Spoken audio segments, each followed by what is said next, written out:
السلام عليكم ورحمة الله وبركاته، ازيكم يا حبايبي عاملين ايه؟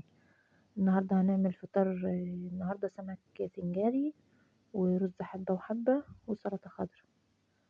طبعا الرز احنا عارفين كلنا بنعمله ازاي. السمك النهارده احنا هنعمله بتتبيلة هادية خالص بدون اي افتكاسات يعني. احنا عملنا اصلا مع بعض قبل كده. عبارة عن فصين توم ليمون كمون شطة طماطم عود صغير خالص خضار محشي، وتدقي كله على بعضه او بتفرميه في الكبة وتحشيه.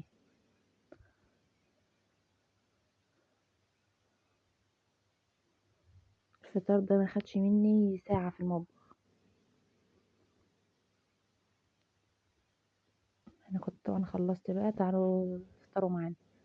وصلت لحد هنا، اعمل متابعة للقناة ودوس لايك واكتب لي تعليق حلو كده. وكل سنة وانتم طيبين.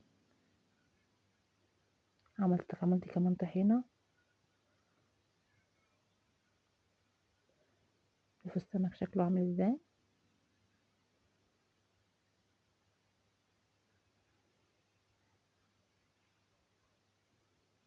بالهنا والشفا.